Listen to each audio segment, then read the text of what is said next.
नमस्कार। आज हम किसी चुनावी नतीजे को सिर्फ हार जीत के चश्मे से नहीं देखेंगे। नहीं, हम उसे एक अलग ही नजरिए से समझने वाले हैं। हम एक तरह से एक निर्वाचन क्षेत्र के जनादेश का, समझिए, फोरेंसिक विश्लेषण करेंगे, ये जानने के लिए कि आखिर जमीन पर लोगों की जरूरतें क्या हैं और सबसे जरूरी, उन जरूरतों को पूरा करने के लिए एक मजबूत गवर्नेंस का ढांचा कैसे खड़ा किया जा सकता है। देखिए, यह विश्लेषण किसी व्यक्ति या पार्टी पर नहीं, बल्कि सिस्टम पर है। तो चलिए मध्य प्रदेश के खुरई के इस केस में गहराई से उतरते हैं। तो किसी भी विश्लेषण की शुरुआत होती है आंकड़ों से। क्यों? क्योंकि आंकड़े वो भावनाएं नहीं, वो सच्चाई बयान करते हैं। और 2023 में खुरई विधानसभा के नतीजों ने हमारे सामने एक बहुत ही बड़ी चुनौती रखी। तो आइए सबसे पहले उन आंकड़ों को ही देखते हैं और समझते हैं कि वो हमें क्या बता रहे हैं। 47,325 ये सिर्फ एक नंबर नहीं है, ये हार और जीत के बीच की एक बहुत बड़ी खाई है। सोचिए, एक विधानसभा सीट पर जहां फैसला अक्सर कुछ हजार वोटों से होता है, वहां करीब करीब 50,000 वोटों का अंतर। यह किसी राजनीतिक भूचाल से कम नहीं है।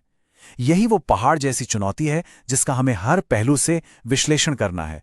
और ये जो खाई है ना, ये सिर्फ वोटों की गिनती में नहीं, वोट शेयर में भी साफ साफ दिखती है। बीजेपी को मिले 62% से भी ज्यादा वोट और कांग्रेस सिमट गई करीब 35% पर।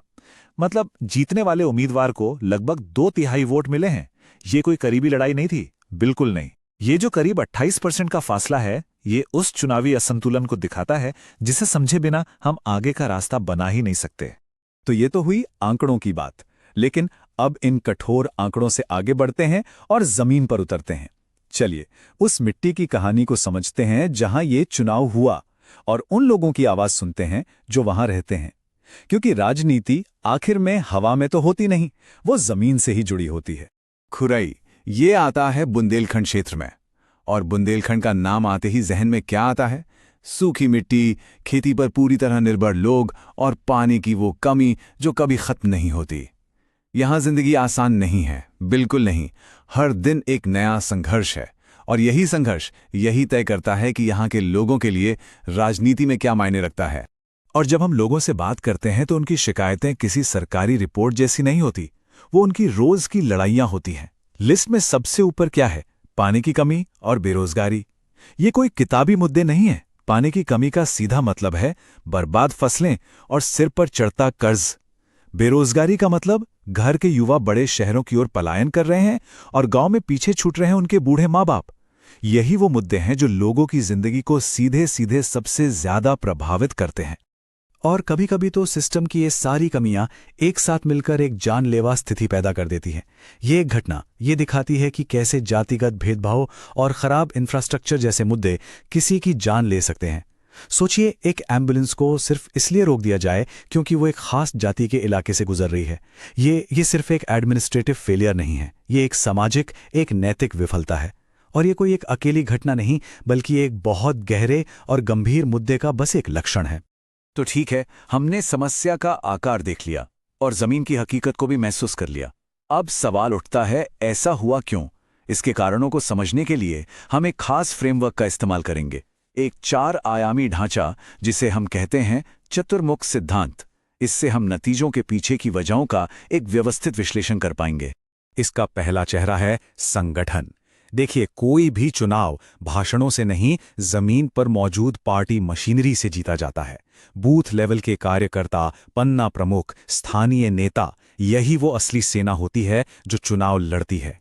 और अगर ये मशीनरी ही कमजोर हो तो समझिए आप लड़ाई शुरू होने से पहले ही एक कदम पीछे हैं। और खुरई में कांग्रेस के साथ ठीक यही हुआ। दूसरा चेहरा है नैरेटिव, यानी कहानी।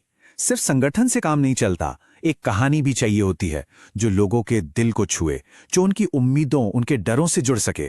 खुरई में हुआ ये कि विपक्ष का जो कल्याणकारी योजनाओं का नैरेटिव था, वो लोगों से बेहतर कनेक्ट कर गया, और उस मजबूत कहानी के सामने कांग्रेस का संदेश कहीं खो गया, फीका पड़ गया, और वो लोगों की असली तकलीफों से भावनात्मक तौर पर जुड़ ही नहीं पाया। तीसरा चेहरा उम्मीदवार। यहां पर उम्मीदवार एक युवा पढ़ी लिखी महिला थीं, अपने आप में एक बहुत मजबूत प्रोफाइल है ना, जो युवाओं को और महिला वोटरों को अपनी तरफ खींच सकता था। लेकिन उनके सामने कौन था? एक ऐसे दिग्गज नेता जो दशकों से उस इलाके की राजनीति में जमे हुए थे। तो ये लगाई थी अनुभव और विरासत बनाम नई ऊर्जा और क्षमता की। और इस लड़ाई में पुरानी पहचान नई क्षमता पर भारी पड़ गई। और चौथा, आखिरी चेहरा है संसाधन। देखिए, चुनाव सिर्फ विचारों से नहीं, पैसों और ताकत से भी लड़ा जाता है। और जब केंद्र और राज्य दोनों जगह एक ही पार्टी की सरकार हो तो उसे हम कहते हैं डबल इंजन की ताकत। इस तरह के रिसोर्स एडवांटेज का मुकाबला करना बहुत बहुत मुश्किल हो जाता है। ये फर्क चुनाव प्रचार की चकाचौंध से लेकर जमीन पर कार्यकर्ताओं को जुटाने तक हर चीज में दिखाई देता है। और इन सब राजनीतिक दांवपेच और रणनीतियों के बीच एक बात याद रखना बहुत जरूरी है। लोकतंत्र में पब्लिक में होने वाली बातचीत वो हमेशा जानकारी पर आधारित और जिम्मेदार होनी चाहिए। बात सिर्फ जीतने की नहीं है, बात हर नागरिक की गरिमा का सम्मान करने की भी है, चाहे उनकी सोच हमसे कितनी भी अलग क्यों ना हो।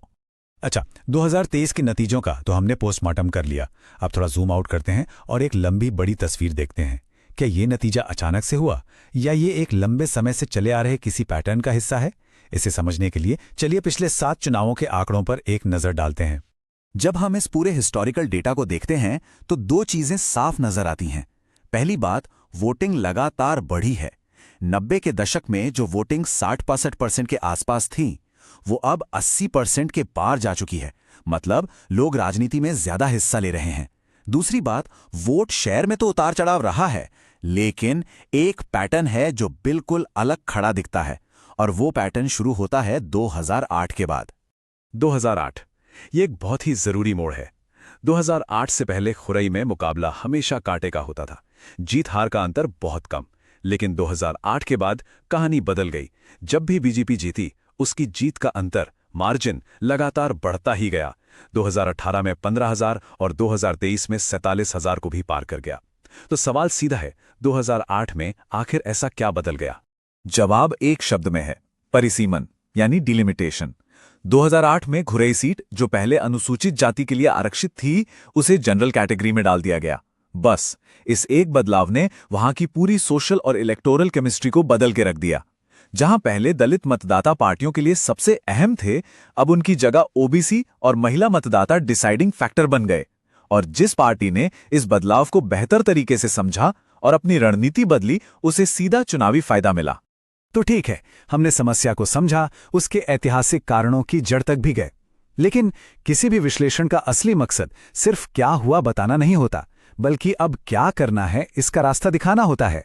तो अब हम एक बिल्कुल साफ, एक्शन लेने लायक और डेटा पर आधारित रणनीति पर बात करेंगे। एक ऐसी रणनीति जो सिर्फ चुनाव जीतने के लिए नहीं, बल्कि बेहतर शासन देने के लिए है।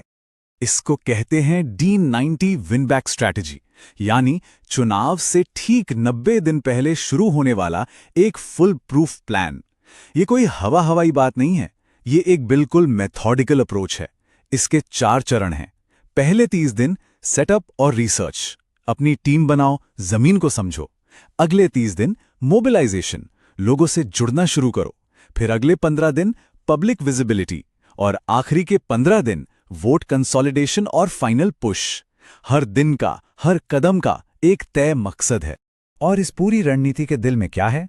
ठोस वादे, ऐसे वादे जो सीधे लोगों की तकलीफों से जुड़े हैं, जैसे सिसौलर और बरोदिया जैसे मामलों में दलित परिवारों को न्याय दिलाना, पानी का बंटवारा सही और पारदर्शी तरीके से करना, युवाओं के लिए रोजगार मेले लगाना और सरकारी योजनाओं की डिलीवरी के लिए एक शिकायत हेल्पलाइन शुरू करना।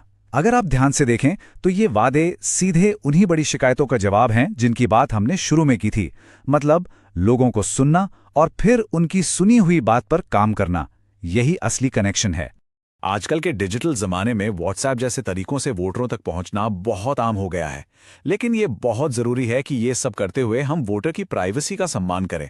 उनसे कोई भी कम्युनिकेशन, कोई भी बातचीत उनकी सहमति से ही होनी चाहिए।